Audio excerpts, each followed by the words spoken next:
I did last week's shout outs, so I'm not taking this one. But we need to do the shout out for that. I don't think we got any. I didn't see it. Oh, fuck off. I'll send it to you. I've got no reception. Yeah, I don't know. Oh, I don't know what you're talking about. I don't know what. I'm talking about. Where's No it one gone? bought us a coffee. I've got to do a shout out. You've got to do the shout out. Yeah, you've got to do the shout out. Yeah, all right. You know what? It sucks that this is the way round that it did it. My turn to do the shout out, then your turn to do the shout out last week, and now we've got another very generous donation. Someone has bought us a coffee, which we greatly appreciate. which we massively appreciate. I do not, however, appreciate their username, which is a pseudonym. How do you know? Might not. It might not be. If it's not, it is incredibly unfortunate. Ah, This is like an episode of The Simpsons, when they do the prank calls. yeah. Well, we have to say a huge thank you to a lot of dicks. Thank you. Thank you. Say it. Address them by their name. First name, Alotta. Surname, Dix. So, thank you so much, Alotta. Thank you. What do you think? That's male or female, or I don't know. They, them? But it could be anything, couldn't it? I don't want to offend anyone any further by misgendering Alotto.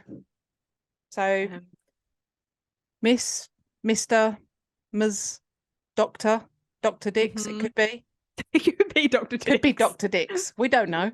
No. Professor Dix. Kind sir. Kind sir. Your or Royal Madam, Highness. or... Yes. Thank you so much. So thank you so much. And if you also are listening and you want to send us a coffee with your inappropriate name, just to make us read them out, just to make us incredibly uncomfortable. My family listened to this. I'm so sorry. Excuse the profanities. Excuse it. Oh, well, listen, if they had to listen to your Matthew Shepherd episode where you bleeped everything out. But you know what? Claire warned me about that. She was like, you're on a public platform now. You can't be saying things like that. And I said, do you know what? I stand by my rage for that. You was full of rage. And I did bleep a lot of it out. A lot of rage. Yeah, and I said some horrendous words. And I did bleep them out. So you're welcome.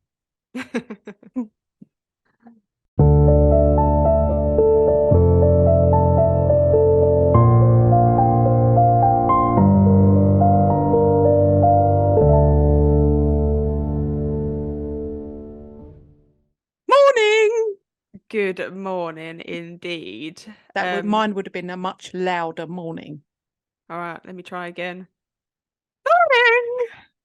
That hurt, actually. Sorry, that was too high. All right, I'll go for a midway. Okay, let's do it. Morning. Morning. That's good. So, yeah, thank you. I've been practicing. So, today's episode is I'm actually going to split it into 3 parts. Oh, our first 3-parter. So they're not going to be as long as some of the other episodes that we've got, or as long as some of the other 2 parts that we've got. But you mean mine? Yeah, they're not as long as yours. Each part is kind of its own section within the story.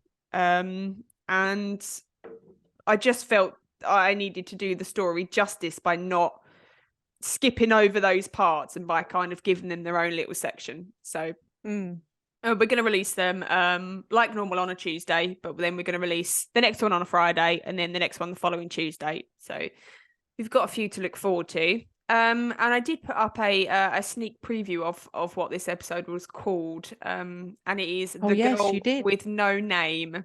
And I had somebody that had hazarded a guess what it could be about. And they said, is it about somebody with amnesia. And it is not. Is it someone that's name was Olotto? And she thought, do you know what? I can't say that. No. And they went, what's your name? And she went, I don't have know. a name. Nope. I Don't don't have have a name. No. This is a very, very different story, and one that I can't sort of put into a category. You know, it's not. We've done some UFO ones, we've done some supernatural ones, we've done, you know, all the other ones. And it's not something that kind of fits into the category. But when I found it, and I started researching it, it is still one that just absolutely baffled me. I've got an idea. Go on. We should have like true crime, UFO, and this could be a USS story because it could be an unidentified story subject or unidentified subject story. Okay, we can work with it. USS. There's an idea there. Let's all right, you're not sold on build that. on that. No, that's all right. You know, we all have shit ideas. It's fine. Oh, it's you that's the dicks. You know me.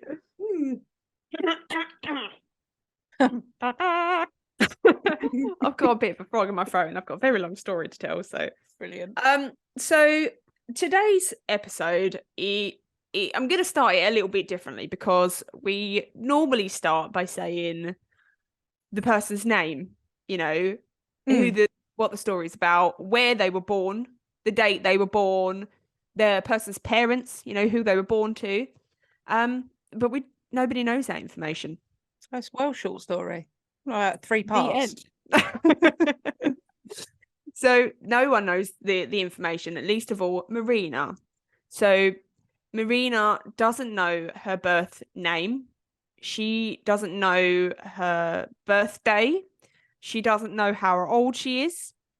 And she doesn't know where her parents are, who her parents are. She doesn't know if she's got any siblings.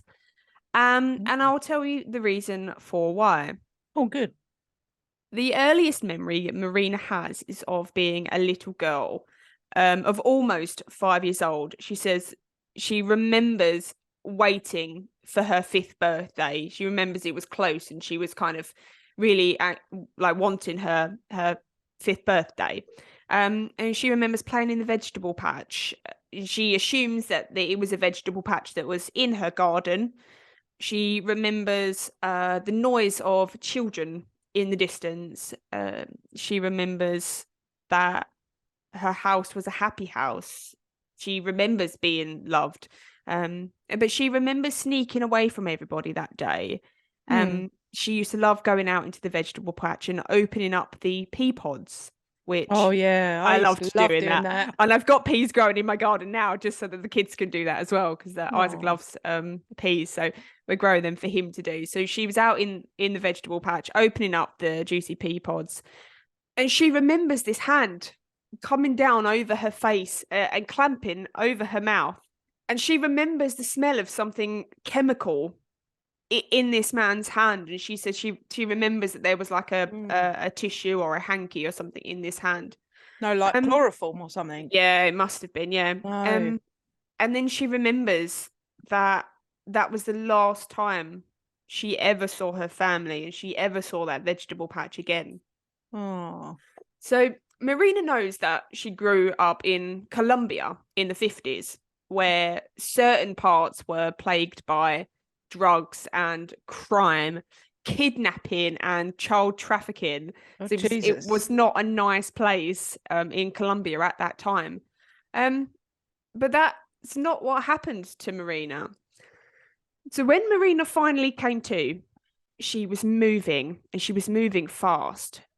She could hear the distant sounds of sort of passing traffic, and she could hear muffled cries that were near her. And when she kind of like finally opened her eyes a little bit, she'd been drugged and she was really dazed, and she managed to open her eyes and sort of take a little look around, and she saw that she was in a truck. and she wasn't alone. There were other children in the truck with her. Oh They were God. all terrified and they were crying just like she was. But she never found out what happened to those other children. She fell back into unconsciousness, and when she woke up again, she was no longer in the truck with the other children. She was being carried on the shoulder by somebody, like a fireman's carry, Hmm. um, and that someone was running. And she was being hit by leaves and sharp, spiky Hmm. plants, and twigs were catching her hair, and she was wearing this really pretty like white dress, she remembers, and it was tearing the hem, and Oh. she opened her eyes a little bit, and she was kind of face down. Hmm. Um, and she was surprised to see that she was being carried by a man into dense jungle. Oh God. The man carrying her looked lost, and he kept sort of stopping really abruptly and then looking around, and then he would start running again in a different direction. And she felt like he was being chased. He felt panicked. His breathing Oh. was erratic and he was stumbling over things and he was falling. And all Marina could do was hang on for dear life. And when the man stopped for the last time, he dropped Marina onto the hot, damp, steaming jungle floor. Oh, And blimey. before Marina could get to her feet, he'd taken off running back in the direction that he came. Now she was completely alone in the forest, and she was screaming for him to come back and begging for him not to leave her there. And as terrified as she was of the man that had kidnapped her, she was even more frightened of being left alone in the jungle, as you can Yeah. imagine. God. Even With the as an man, adult, I wouldn't want to be left in the jungle, would you? Blimey. nope. And with the man getting further away from her, Marina gave up shouting after him. Um, and all she could hear now was the like haunting noises of the jungle, Hmm. the buzzing of the insects, the dripping of water, Hmm. things that were like slithering on the floor. Um, the jungle's hot, isn't it? Yeah, hot and And it's humid. humid, so it's Hmm. wet and it's damp. Yeah. So at 4 years old, Marina had been abandoned deep in the Columbian jungle. And she cried and cried for her mum to come and find her. And she thought that if she just closed her eyes tight enough, that it would all just go away. And she thought if she just went to sleep, she would wake up back in her bed with her family close by and realize that it was just a terrifying nightmare. Hmm. But what woke Marina the next day was the searing heat of the sun. She was lying on the jungle floor, and it was soft and it was warm and it was wet. But the Hmm. sun that was coming down, it was like bearing down on her. It was like searing hot and it was Yeah. blinding. So, still halfway between sleep and awake, she opened her eyes to see this patch of like bright blue sky that was just so high up in the sky, and it was just peeking in between the canopies Hmm. of the trees, trees that were taller than any trees she'd ever seen before. All around her, the jungle buzzed with activity, noises that she had never heard before, birds calling, the shrieks of distant animals, and just so much unfamiliar noise.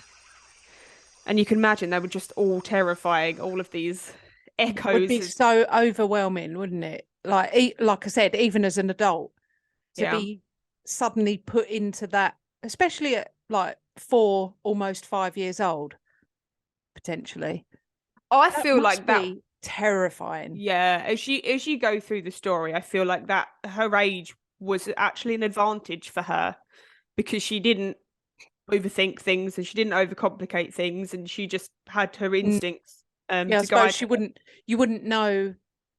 I mean, you think about like our children at 4, 5 years old, they don't, most of them anyway, wouldn't know about sort of serial killers or Hmm. child sex trafficking or anything like that, would they? So I No. suppose you haven't got that fear. Whether that's a good thing or a bad thing, who knows? Yeah, and it was in the 50s as well. So kids there were kind of at 4 years old. She was probably really self-sufficient. She, Yeah, being let out to go up the shops and things like that, which we yeah. would never do at that age. But Probably at had a 4 in job. the 50s, yeah, to go out to work and things. Yeah.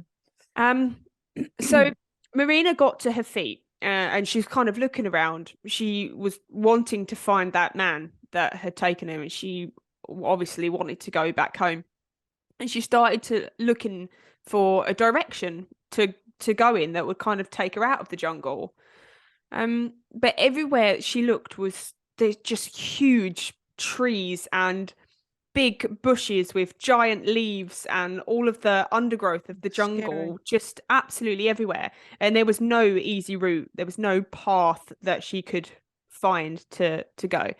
So she began walking just aimlessly, breaking through the dense jungle, and her arms and her legs were just getting scratched to pieces. It was like waist high for her, this undergrowth. And she remembers that she wasn't wearing any shoes, so she had bare feet. Oh, And so she can it's even remember, worse. yeah, she can remember the squishiness of the moss on the floor, like you say. It was Yeah. always damp, and she remembers tripping over, hidden tree roots and Mm, catching her feet on loads of different things and just tangles of undergrowth. And she was obviously sort of wondering, as 4 years old, what have I done? What sort of punishment was this that yeah. what she done to deserve this? And she thought it was because she'd been stealing the pea pods, that she'd been caught stealing these peas, Oh, and that's why she'd been taken and she'd been left there. is that what you tell your children? Do not eat those pea pods. I will leave you in the Columbian jungle. That's I exactly mean, what I say that every day. exactly what I say. So in the book, so I've obviously got all this information from the book that she's written. And it's a great book, and I'll link it in the show notes and things. Oh, And she wicked, just yeah. says that it was not even really a conscious decision to just keep walking, but like some sort of survival instinct to just Mm, not just sit there and wait. So she just kept walking, hoping to find a way out of the jungle. yeah. But when darkness started to descend, she knew that that wasn't going to happen that day. So it was her first night in the jungle, and Marina says it was blacker than black. It was the darkest she'd ever seen anything. She'd never seen anything so dark. No, I mean, it is Um, when you're in the middle of nowhere. well, in It Norfolk, it's so dark. yeah, it's darker than you've ever witnessed Yeah, dark before, isn't it? I but mean, she's got all me the and Tess, covering of the trees as yeah, well. yeah. So you wouldn't even have like moonlight or No, anything like that. It would just be she'll pitch see the black. stars. Yeah. And she said she felt like the sky was right above her, instead of previously where she'd seen the sun and it was high up, just like peeking through the canopy of the trees. She Mm, felt like the darkness was right on top of her. mm, And the intensity of the jungle noise also increased, yeah. as did her sense of despair and loneliness. She was incredibly lonely. And she said she managed to find this huge tree with like a hole in the base, just big enough for her to kind of crawl inside. And she thought that would be her best bet to get out of the jungle and just be inside this tree. And she was fatigued from lack of food, no water, and she'd been battling through that thick undergrowth all day. But she didn't get very much sleep at all, curled up inside that tree trunk. Marina was joined by all of the jungle insects and creepy crawlies, Mm, things that were also trying to escape the threat of mm, night out in yeah. the jungle, like she was. And she remembers being just absolutely petrified. Things was slithering around her feet and like kind of up behind her, and bugs were buzzing in her ears, and things were like nipping at her skin. She just tried to keep as small as possible and just as still and as silent as she possibly could. And she said that she imagined that she was playing a game of hide and seek, and that Oh, she didn't want to be found. So she was just there Oh, props to her for like finding a coping mechanism to just I think deal you with do. that. I think you do, don't you? It's one of those. It's a human survival. You know, as humans, Yeah, our only goal is to survive. So when you strip back everything and you've only got your instincts, they guide you. yeah. That's why I think that her age was played a massive role Mm. in her story. Um, so the next day for Marina brought about this new resolve, and she knew she was alone, and she knew that no amount of crying was gonna help her. Mm. And she was starving. Her belly ached for food, and she realized that as well, that not only was she incredibly hungry, she was incredibly thirsty as well, and her throat Mm. was dry and it was sore. So like I say, this survival instinct kind of kicked in, and she knew she had to find food, and she knew she would starve and she would die. Yeah. um and she wondered, what sort of food she would find. She actually said that she was looking for like corn that would be growing in the jungle, like corn Wow. cob, because she had no idea. She'd seen things that had grown in her vegetable garden, and she was expecting the same sort of things. Yeah. And she thought she would find some pea pods. That's well And smart though to even look for that. I'm not sure I know many children that would think that way in this day and age, to like yeah, look for familiar plants because yeah, they're aware that they're hungry. And that's smart, that. yeah. So Marina eventually came across some like pods that were growing on vines across the jungle floor. Uh-oh. And she said that, again, this is where I think her age played a massive part in it. She said that they didn't look appetizing, so she didn't eat them. She said, I Good. didn't like the way they looked, so I didn't want to eat them. Whereas I think if, as an adult, your first priority is to find food, so you'd Yeah. be like, oh, that looks like food, I'll eat that because I want to survive. Yeah. Where she was like, oh, that looks disgusting, I'm not going to eat that. Mm. So, unbeknownst to her, she didn't know that there was lots of food in that jungle that could poison her and that could kill her. So, while she was trying to find food, she was also trying to find water as well. And she was desperate for something to drink. She came across this like small, dirty pool of water just on the floor, and she sort of tested a small amount, and she was like, "That I'm not drinking that. That's disgusting." um, so she left it. She didn't drink it. Which, when me and Josie have watched The Island with Bear Grylls, they're drinking that dirty water Yep. because they know they need water, so they drink it. But she was like, "That's dirty. I'm off." Now, what she did eventually find were some beautiful looking flowers that were kind of in the shape of a cup. And she thought, if they looked like a cup, then maybe they would act like a cup. So she had a little peer inside, and she found like a small pool of water inside each of these flowers. Oh, that's smart, that. I know. So she had this renewed sense of confidence now that she set out for water and she'd found water. And now she just wanted some food. But what she came across instead was a parrot.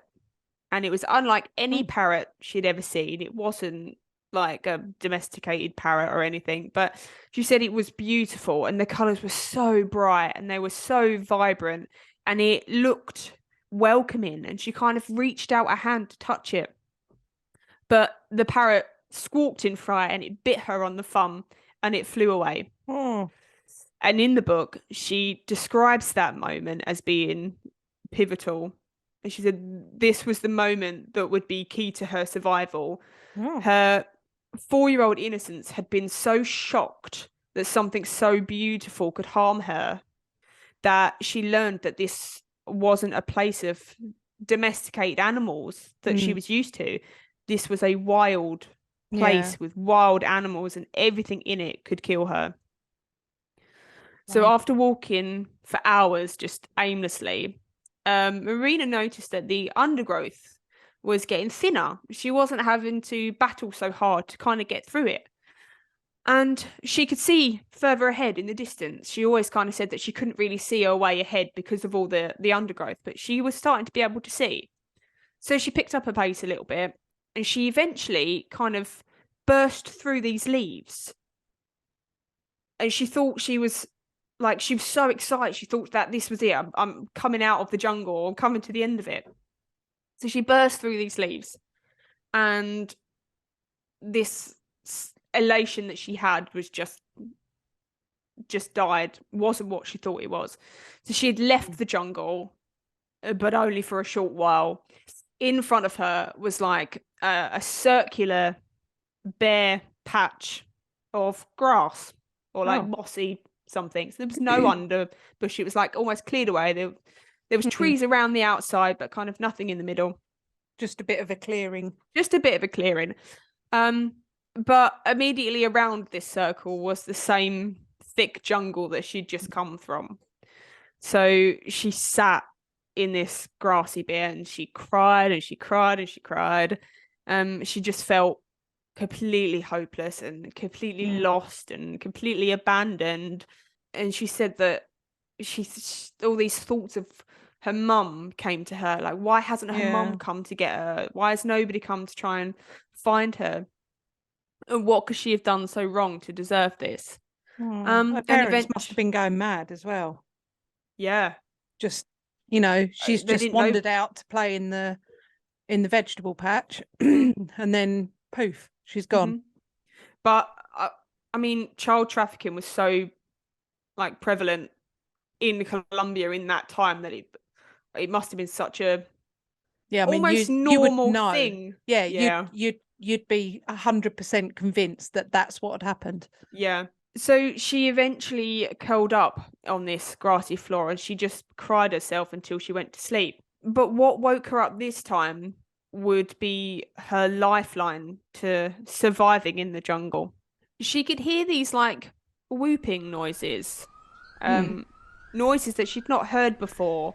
When she'd been sort of battling through the jungle, she'd heard so many noises, but she'd not heard these before. Sorry? They was getting closer to her, these noises, and then further away. And then she opened one eye and saw an eye peering back at her. And she was terrified, so she quickly shut her eyes again. And when she opened her eyes again, the eyes that she had seen before were no longer right in front of her. They were further away. A small capuchin monkey was standing, staring at her. And she looked around and she saw more, lots more, all in the trees around her. And they were small and they were cute. But having learned from the parrot not to trust anything, she wasn't being fooled by these monkeys. So one of the monkeys, a particularly large one with grey hair that she would come to call Grandpa. That's the boss. He's the boss, yeah. And she said she felt like she knew that he was the boss. And he broke away from the rest of the monkeys and sort of came towards her. And she curled up in this ball, like really, really tight, again, trying to make herself as small as she could. And the monkey reached out this like small brown paw. And she says she remembers being absolutely fascinated by their paws because they were just like little hands. Yeah, little got brown, little hands, soft hands, just like cute. hers. So he reached out this cute, tiny little hand. And to her surprise, he pushed had a knife. Yeah. Had a knife. He's got a piece. He was packing. He was packing, yeah. No, so he'd reached out and she was obviously waiting for this monkey to attack her. Yeah. And he kind of pushed her on the shoulder, which knocked her off of balance and kind of onto her side. She'd been sitting on her feet and it knocked her off. And so she stayed there on the floor as still as she could. And she was waiting to be, hit again. Yeah. But the grandpa monkey had decided that she wasn't a threat to them. And he left her alone and he walked back to where the rest of the monkeys were. And it wasn't long before another monkey came towards her they're super curious, aren't they? Very, yeah. It's Super, like the super it's like the curious. boss, like the grandpa, the granddad one, went over to the others and went, "It's not a threat. I That don't know you can what it play is, with but it. it's not a threat." Yeah. And they were like, "Oh, let's go and look." Yeah. Yeah. So it wasn't long before the another monkey sort of scrambled up towards her, and she kind of got to her feet. She thought, I'm not being knocked over this time. Mm. But the monkey grabbed at her ankle and pulled her leg out from under her. Oh, So she fell over again. went over again.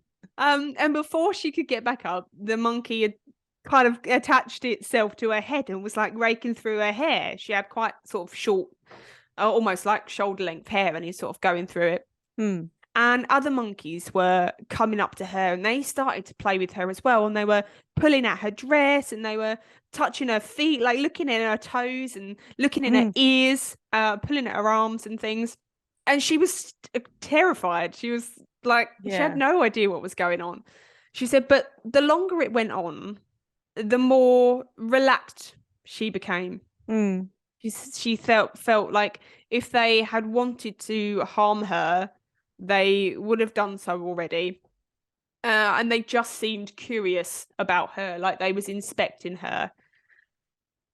So once the monkeys had tired of playing with her, they all scampered off into the canopy above, where she watched them.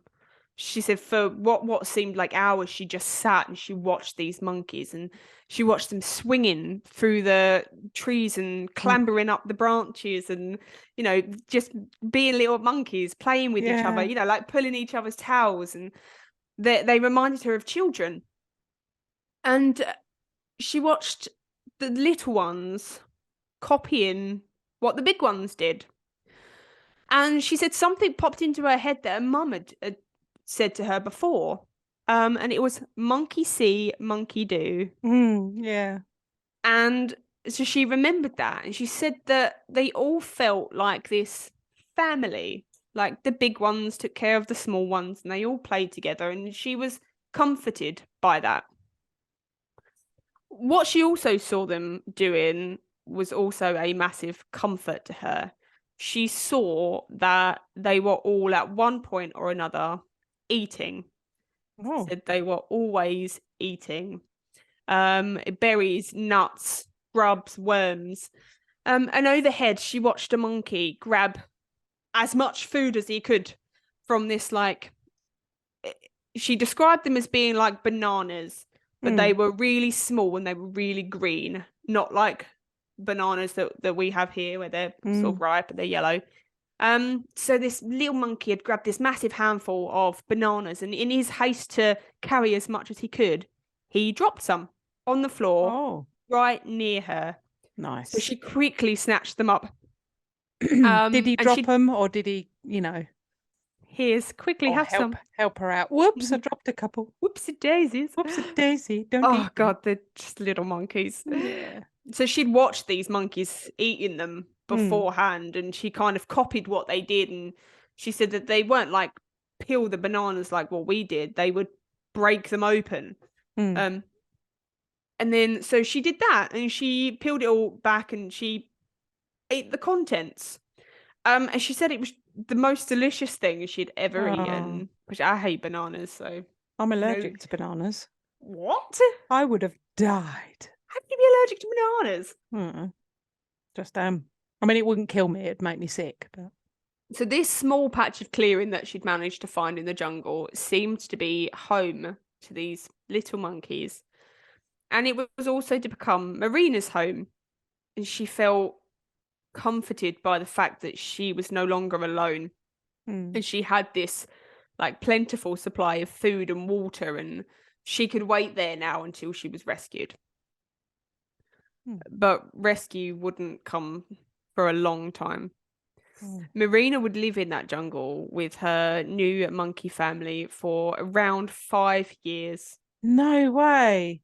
She learned to copy what the monkeys did. And she learned what foods she could eat and what foods would make her sick. She learned Wow. to climb the trees the same as the monkeys did. And her body became muscly and her skin became like Hairy. scaly and flaky. No, Oh. she didn't turn into a monkey, Kate. Oh, okay. Um, but her palms and the soles of her feet became hard Hmm. because the more she tried to grip the trees, the harder it became. So then when it was hard, it was easier for her to Mm. grip these trees. And she no longer walked on two legs. She would walk on all fours, just like the monkeys would. It's And the like monkeys, Mowgli, isn't it? Mowgli yeah, being raised by wolves. She's yep, being raised by raised by monkeys. monkeys. Yep. And the monkeys accepted her as one of their own. And they Mm. would groom her and play with her, and she just became one of them. Oh. And they kind of look out for her. Hmm. One day, Marina describes being in absolute agony with her stomach. She was bent over, doubled in pain, and she said she Mm. knew that she was dying. She was in Oh. so much pain. The day before, she had eaten something that looked incredibly appetizing. But she'd noticed that none of the monkeys ever ate them. Oh. And stealing food from one another was something that the monkeys did often. Yeah. So she had this food that looked great, but there wasn't any monkeys that were trying to take it from her. So she didn't really know why. She thought them monkeys are missing a trick, they are. Nope. Nope. But she would soon learn that they were incredibly poisonous.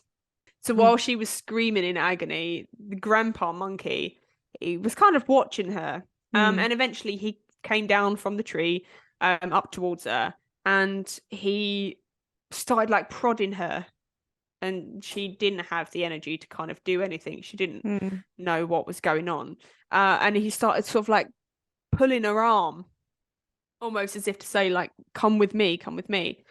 So he led her to this pool of like dirty, stagnant water and just shoved her head under. And Oh. she thought, why all of a sudden is he trying to drown me? Yeah.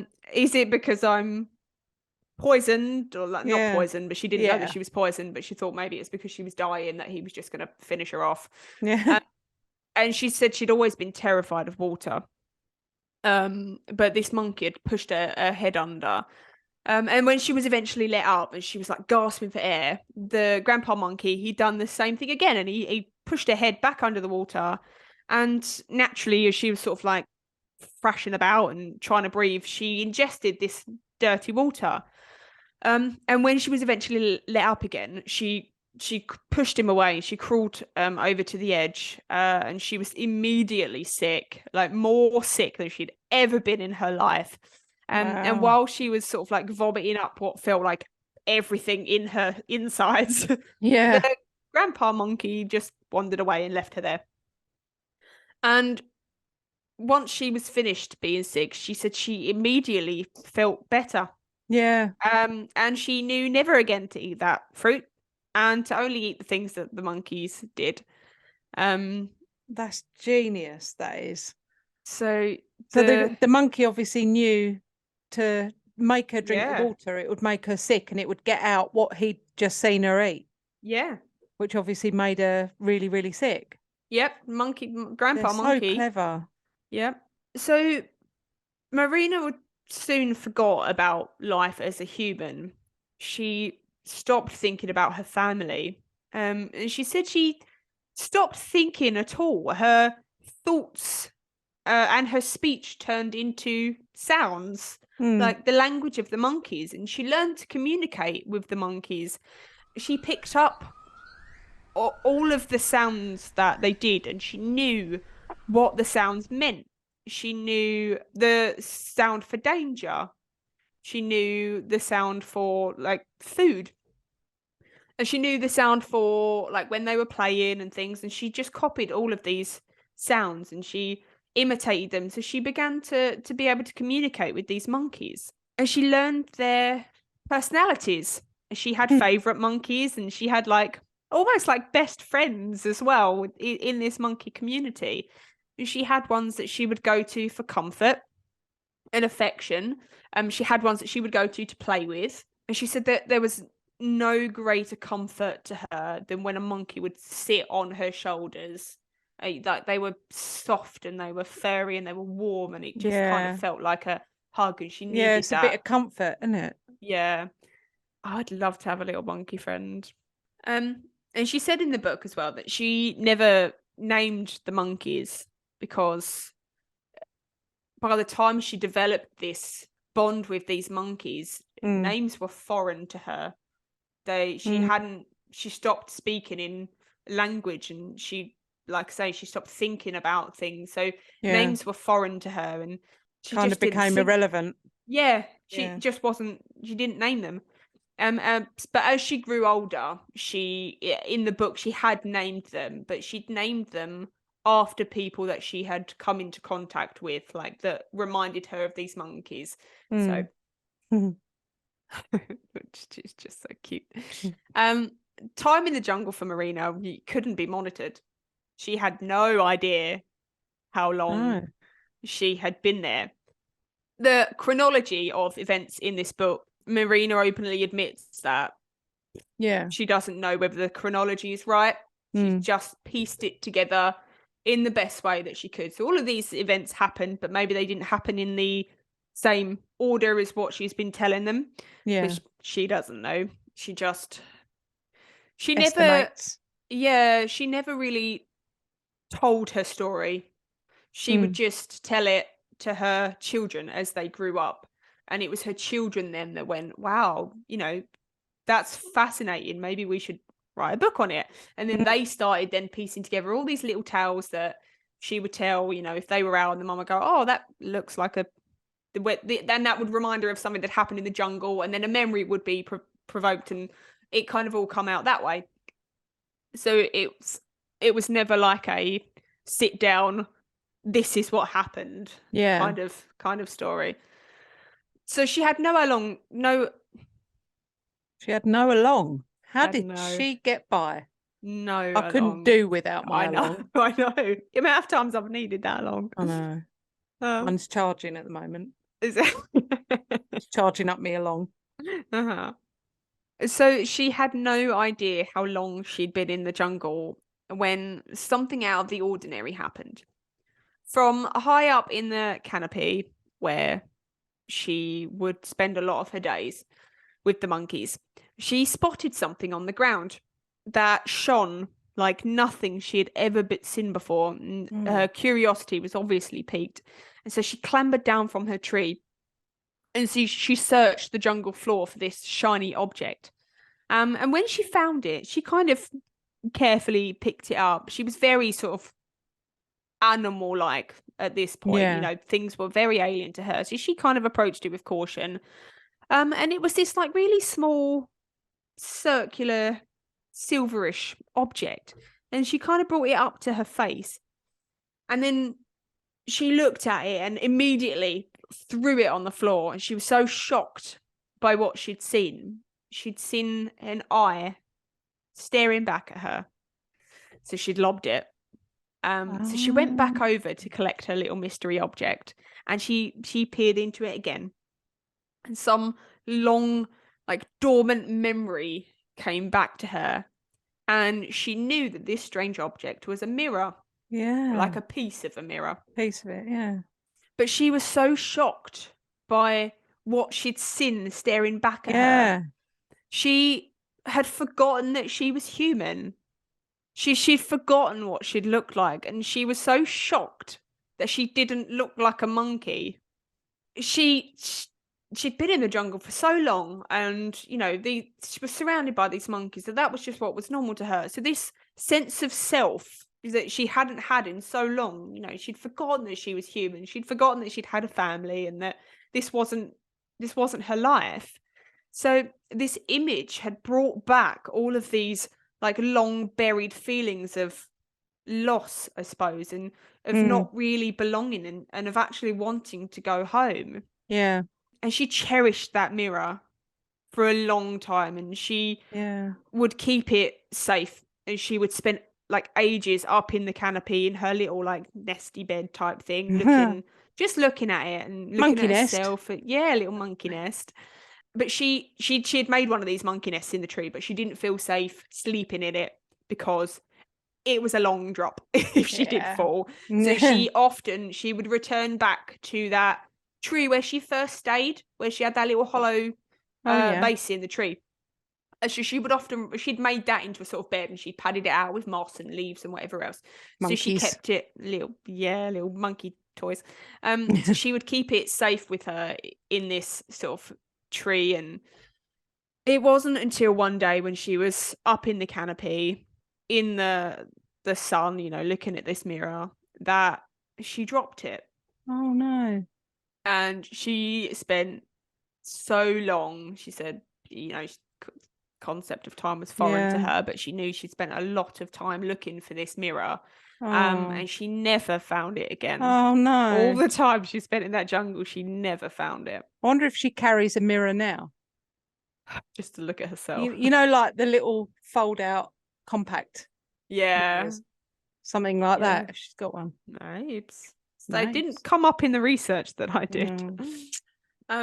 So all the time in the jungle, Marina said she always had this sense of wanting more, like to learn more, to sort of challenge herself. So even it started off with like a nut that she'd seen all the other monkeys eating that she could not get into. So she would like watch and sit for hours as watch these monkeys get into these nuts, and that then became her fixation. I'm going to get into this nut. And she would spend ages ferreting away and trying to get into this nut. And then once she got into the nut, it was then something else. She wanted to learn to climb the tree. She wanted to be with the monkeys, because although she was with them when sort of nighttime came, or during the day, they were all up in the canopy in the trees, and she was left at the bottom by herself again. So she wanted to be with the monkeys. So she then became her next mission to be able to climb the trees. So that obviously took her a long time to and some falls. She said she fell a lot, but luckily the jungle was soft. And the undergrowth would generally catch her, so she would hit all the leaves and stuff on the way down. So she was injured, she was bruised and cut and things, but she was never and I suppose injured. All she'd been wearing was this little white dress. So that dress actually, she had knickers on and a dress, and that would just became so tooty, that like filthy and dirty and ragged, that she used to use it as toilet paper in the first sort of like well, so the entire time in the jungle she was not clothed. A single bit. Because I was going to say, over the years I know how much children grow. Like she would have grown out of that, even if she'd just kept it on for a certain amount of time. No, she used it as best she could, and then once that ran out, she then watched all the monkeys what they did, and they used moss, or she would use leaves at first, and she said leaves were really like rough, so she used the damp moss as toilet paper instead, and that then became her thing. But yes, she wasn't clothed. She'd long forgotten the dress that she'd worn, and just covered herself in monkeys. Monkey nice fur. And warm. So once she'd finished climbing the trees, she then wanted to be able to swing through the trees like the monkeys did, which who does not want to do that? Who doesn't want that? Who does not want like Tarzan swinging through the jungle? But that was something that she couldn't do. She was bigger than the monkey. She was tiny. She was really, really small, and she still is very small. I think even as she's like in her 60s now. She's 4'9". Oh, is she? She's that is really tiny. small. Wow. So even though she was small, she was still heavier than the monkeys. So every time she tried to do these fine swings, they would just break. So she never accomplished that. But she always wanted this next thing. So when she got a little bit maybe complacent, in her forest, she'd learned to do everything that she wanted to do.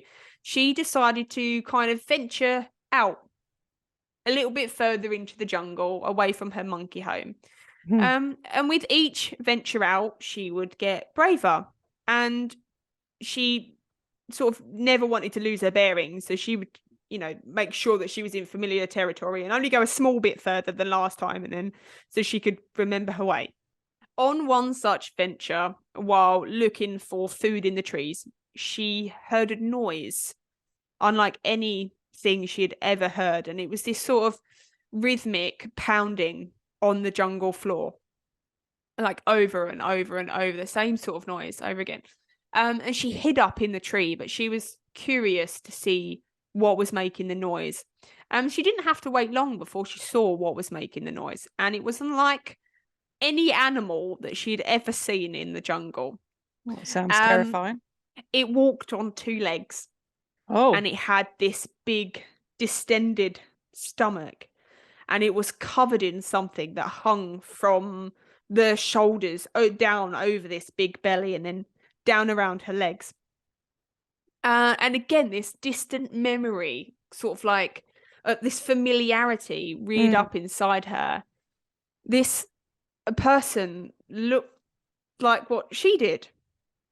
So in her book, Marina says if she hadn't have found that mirror and been reminded of the fact that she was human, she doesn't think that she would have put the two and two together. She would have seen this person in the forest and she would not have related it back to herself. She would not have known what this thing was. She would have just thought, I'm a monkey. Yeah, what is this something thing? Else. Yeah. Yeah. So it was only because she'd found this mirror and had this new sense of self. You know, she knew that she wasn't a monkey and that she was a human. But Marina now knew that this other thing that was in the jungle was a human. And it was a human woman. And as she watched this woman sort of half running, half walking through the jungle, she went inside this kind of dense patch of undergrowth. This woman kind of went into it, and Marina couldn't see. All she could hear were these horrible noise, like these really strange noises coming from inside this undergrowth. And she was used to strange noises in the jungle, but not like this. And when eventually the noises stopped, the woman emerged from these bushes holding something wrapped in like a cloth.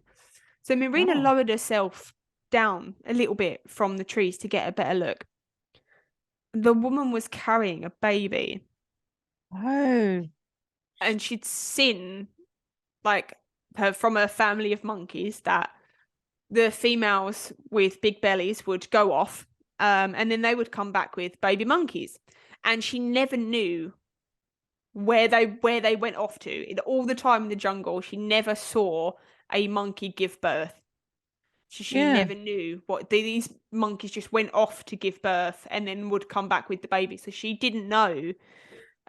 She didn't know where this woman had gotten this baby from.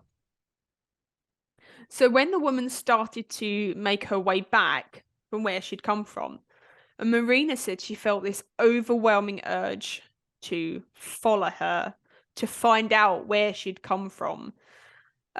She wanted to reveal herself to this woman, and she wanted to be held like she was holding the baby, and she wanted to be loved and to be cared for. So she followed this woman.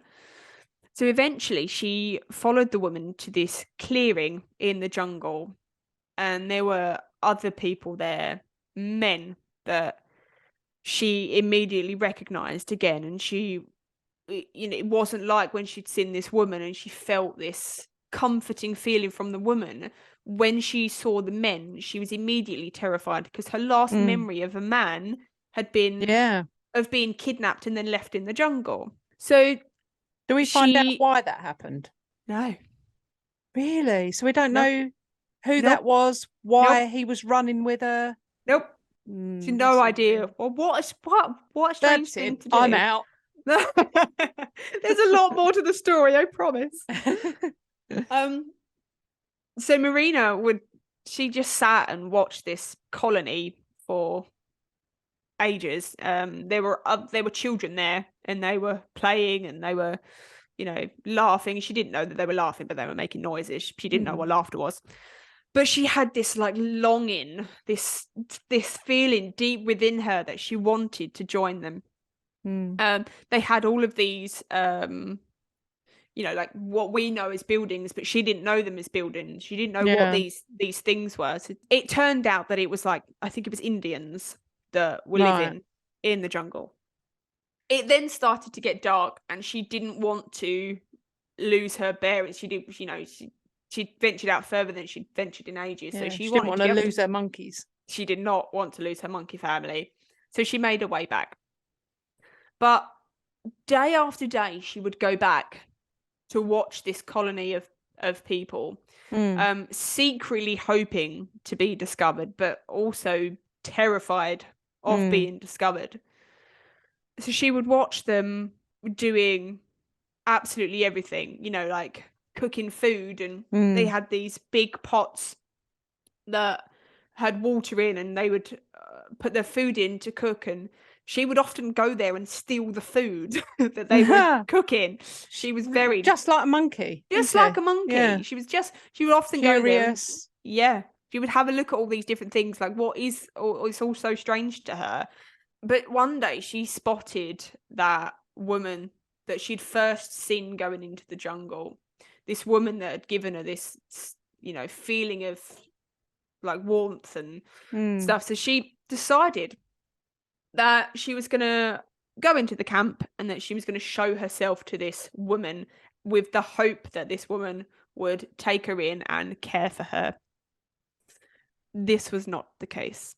Oh. Horrified by what she saw, the woman screamed, which alerted the men. You can imagine you don't liken it to a child. This thing was on all fours, naked, and this woman had no idea what it was.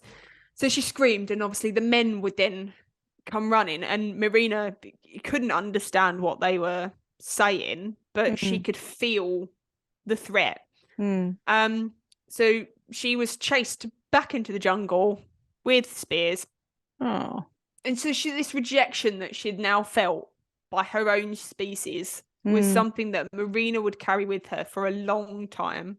Yeah, I bet. She'd been kidnapped by humans. She'd been abandoned by humans. She'd gone in looking for, to be cared for by these humans, and they'd rejected her. So she just felt safe with her monkeys. She no longer yearned to go back to her family and be with humans because she didn't trust them. No, you wouldn't. After you've been chased with spears, you'd be like, sod that, mate.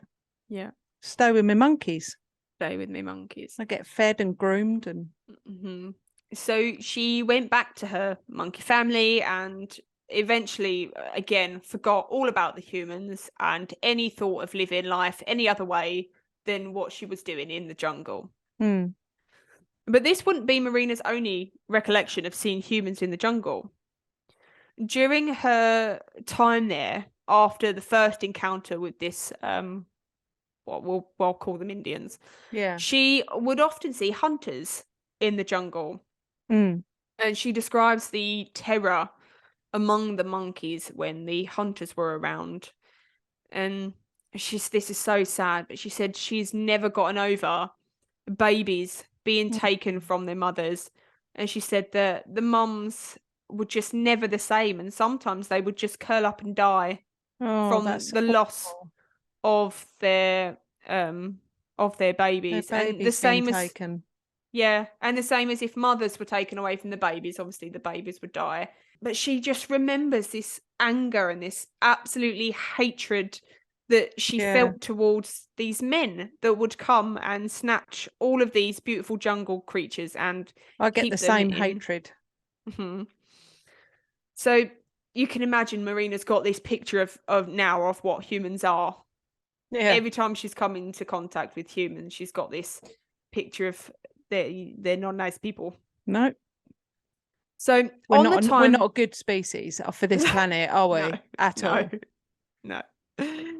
So on the times that the hunters came, she was always lucky enough to be able to hide in a hollowed out tree trunk or high up in the trees and things. But she remembers them coming in with guns and like weapons and machetes, because they would have to hack down through the jungle, the undergrowth and things like that. But she was always really, really frightened of being found out. But that was all about to change when one day, after a tropical storm had brought like an abundance of rain. She said that she remembers hunters would come in quite regularly Mm. and then stop for ages. And then I guess it would have been like the time of like maybe the monsoon, or I don't know if they have the monsoon in the Oh yeah, like jungle or monsoon something. season. Yeah. Yeah. And so there was this abundance of rain, and then once that had cleared, 2 hunters entered the jungle. And this time it was Marina that spotted them first. So she made the alert calls, like the Mm. danger signs, to all the other monkeys. And before she could get to safety, she noticed that one of the hunters wasn't the same as normal. This hunter was a woman. So again, this instinctive need to be cared for and nurtured overtook Marina. And Mm. before she even knew what she was doing, she was making her way through the trees towards the hunters. And she just brazenly showed herself to this hunter woman. So the woman spotted her and froze, Mm. unaware of what she was seeing. This creature had long dark hair, and it was like past her. It was like touching the floor. Yeah. She Must have had been really black battered. skin. Yeah. Jeez. She had black skin, and she walked on all fours, but she had the face of a child. So she beckoned Marina to come closer so that she could kind of inspect her properly. The male hunter, on the other hand, wanted absolutely nothing to do with this new discovery. Yeah. So, in a language that Marina couldn't understand, the 2 hunters argued. And Marina said, although she couldn't understand what they were saying, she could sense the tone. There was a very aggressive tone. So eventually, it must have been decided that Marina would go with the hunters. So the woman motioned for Marina to follow them back through the jungle. And without so much as a backward glance to her home and her monkey family, Marina left the jungle. Oh. What about our monkeys? The, Why is she being a traitor to the monkeys? she said she didn't even question it. She just knew That that she this was wasn't right. actually a monkey and Yeah. Yep. So she didn't really have any thoughts of this is wrong. Like I say, she didn't have yeah. thoughts in a human language. So it was just an instinctive thing Yeah. that she went with the hunters, and that was it. That was Yeah. her choice. Going on So instincts. that is where I'm going to end the first part, Oh. because that is the part of her life where she is in the jungle. That This was the second chapter of part, the monkey. the chapter of the Now we're monkey. So on this second chapter of part, something else. um, this second part is going to be her life outside of the jungle, Monkeys. outside of the monkeys. But it's just as incredible as life inside, which is why I really wanted to do it justice with these other parts, because although you think, Yeah. oh, she's lived a life in the jungle, that's so fascinating. What happened afterwards is its own story in itself. So Really? Oh. yeah, it was crazy. So Oh, that I'm is where we're going to end excited. part. Yeah, that is the end of part 1. But carry on listening, because it's Yeah. just mental. Oh, well, in that case, I'll see you all on Friday for part 2. For part 2. If you have enjoyed listening to our episodes, make sure you rate us and leave us a review on whatever platform you are listening. We absolutely love hearing from you guys. So you can also help support our show by donating to our Buy Me a Coffee link. We will make sure that you get a massive shout out and a big thank you in our next week's episode. You can also follow us on social media at Perplexed Podcasts. We're on Facebook, Instagram, and if you want to see more videos and blooper reels, subscribe to our TikTok and YouTube channels. You can also email us your stories at perplexedpodcasts@gmail.com. And you can find all the relevant links in the episode descriptions. Thanks for listening. Bye. Bye.